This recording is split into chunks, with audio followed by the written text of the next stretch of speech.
Morning బ్రేక్ఫాస్ట్లోకి ఎంతో సింపుల్గా అయ్యే కొబ్బరి చట్నీ స్పెషల్లీ మా అబ్బాయిల కోసం చేస్తున్నాను. ఎలా చేయాలో మీకు కూడా చూపిస్తాను రండి. హాయ్ ఫ్రెండ్స్, ఎలా ఉన్నారు? బాగున్నారా? నేను మీ దివ్య. మన వీడియోస్ నచ్చినట్టయితే మన ఛానల్ని లైక్ చేసి సబ్స్క్రైబ్ చేయండి. స్టవ్ వెలిగించి ప్యాన్ పెట్టుకుని 1 కప్పు వేరుశెనగుళ్ళు వేసి స్టవ్ని సిమ్లో ఉంచి బాగా దోరగా వేయించుకుని తీసుకుని చల్లారేంత వరకు పక్కన పెట్టుకుందాం. ఇప్పుడు అదే ప్యాన్లో కొంచెం ఆయిల్ వేసి ముందుగా కట్ చేసి పెట్టుకున్న పచ్చిమిరపకాయలు కూడా వేసి, నేను ఈ చట్నీకి పెద్ద పచ్చిమిరపకాయలు యూజ్ చేస్తున్నాను. స్పైసీ కోసం 5 చిన్న పచ్చిమిరపకాయలు కూడా వేస్తున్నా. బాగా వేగిన తర్వాత కొంచెం కొత్తిమీర కూడా వేసుకుని 2 నిమిషాలు ఫ్రై అయిన తర్వాత చల్లారేంత వరకు తీసుకుని పక్కన పెట్టుకుందాం.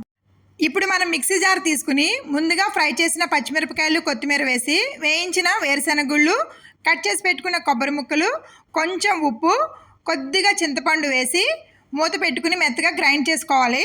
ఇప్పుడు అదే ప్యాన్లో కొంచెం ఆయిల్ వేసుకుని ఆయిల్ హీట్ అయిన తర్వాత కొంచెం ఆవాలు, కొంచెం శనగపప్పు, కొంచెం మినప్పప్పు, ఎండుమిరపకాయలు, కరివేపాకు వేసి బాగా దోరగా ఫ్రై అయిన తర్వాత ముందుగా గ్రైండ్ చేసి పెట్టుకున్న చట్నీలో వేసుకోవడమే. అంతే, ఎంతో టేస్టీగా కొబ్బరి చట్నీ రెడీ.